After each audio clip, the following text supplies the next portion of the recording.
Hai, selamat pagi teman-teman semua. Apa kabar?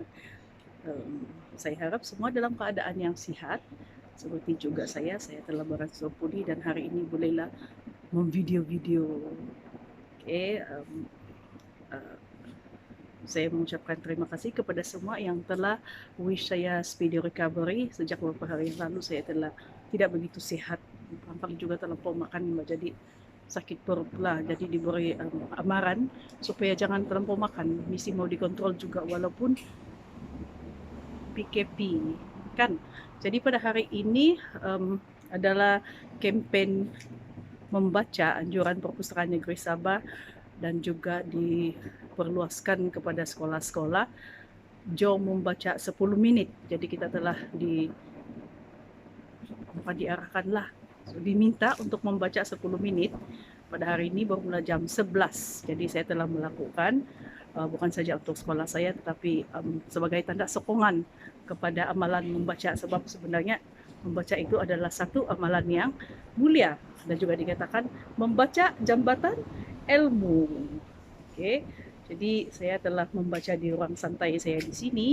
Okey, sebab ada angin-angin hari ini. Jadi bagus sikit. Okey, di kawasan rumah. Sebenarnya saya ini sangat suka membaca. Nah, banyak buku saya hari ini saya telah baca buku ini. Okey.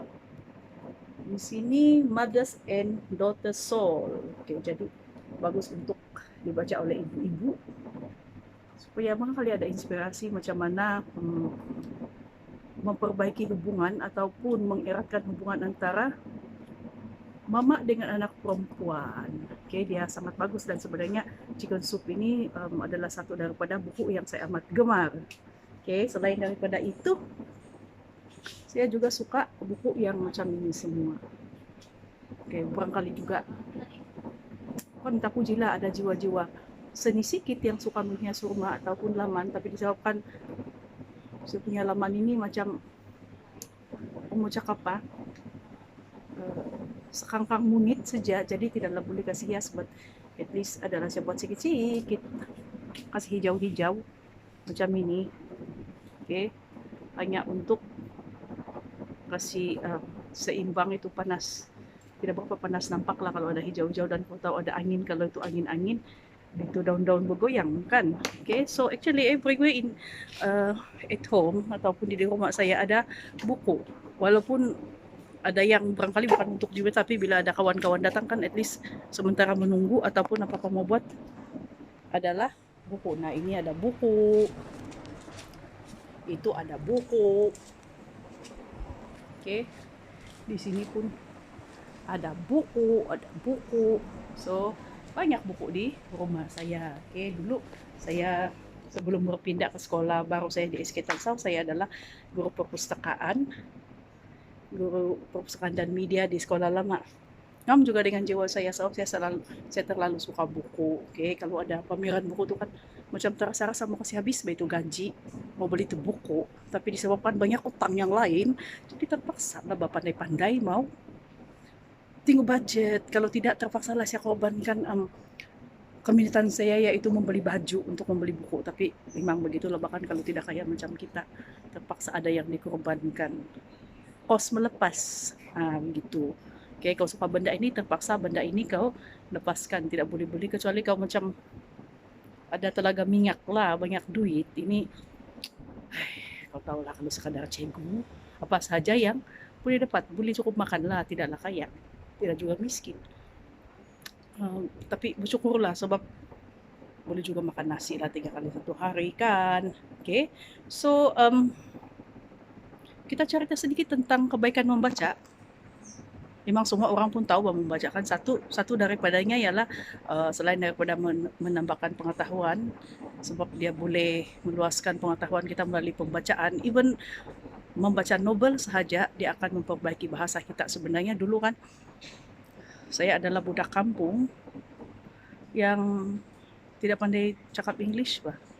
Jadi saya disebabkan saya suka membaca, menghafal lagu English sejak saya budak-budak. Sekarang bolehlah saya bercakap juga. Okay, bukan bilang sampion lah macam orang putih, tapi at least tidaklah bakal tembirang. Oke, jadi udah itu kan kalau kamu nampak saya, jangan kamu mengumpat dalam bahasa Inggris. Saya paham apa kamu cakap tuh. So you better be careful. I'm okay. Oke, bahasa-bahasa lain pun juga saya paham juga sedikit Tagalog sebab saya suka membaca dictionary dorang. Oke, um, kalau dusun itu jangan cakap lah, oke, jangan kamu main-main. Walaupun saya salah cakap Melayu, kalau kamu cakap dusun mengumpat, wow, jangan kamu. Sangat bagus saya kalau bahasa saya sendiri. Oke, so selain menambah pengetahuan, dia juga boleh memperbaiki bahasa kita.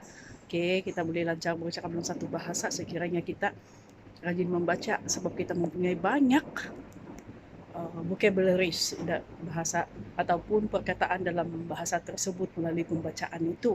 Oke, jadi galakkanlah anak-anak kamu membaca. Kalau tidak membaca pun menengok story di YouTube pun oke juga. Oke, sebab di sana pun kamu boleh juga belajar bahasa kan. Oke. Selain daripada itu melalui pembacaan juga terutama yang berunsur-unsur pelajaran, kamu juga boleh mendapat banyak pengetahuan bukan sahaja daripada buku teks atau yang buku-buku terpaksa kamu baca sebab mau lulus peperiksaan. Oke. Satu idola saya ialah Tun Dr. Mahathir. Oke, dia sangat suka membaca dan itulah sebabnya minda dia masih juga susah mau lawan lah juga sampai sekarang kan sebab saya percaya sebabkan dia membaca banyak jadi dia pun sampai sekarang masih oke juga. So saya mau seperti itu, jangan jadi nyanyuk sebelum waktunya. Oke, samping jaga kesehatan, jaga juga kesehatan mental. Jadi itu saja pada hari ini, kita berjumpa lagi. Nah, kalau keadaan saya baik pada malam ini, saya akan live untuk uh, nyanyian karaoke sebab banyak sudah yang PM saya bilang like kamu menyanyi. Terima kasih lah, rupanya ada juga yang miss saya ketiadaan saya di live. Oke, dan saya juga walaupun tidaklah begitu pandai menyanyi tapi ada minat sedikit. So saya suka juga lah menyanyi. So untuk itu saja hari ini, saya harap kamu gembira hari ini. Saya harap hari ini adalah hari yang berbahagia bagi kamu, hari yang keberhasilan baik dan stay at home, stay safe. Goodbye.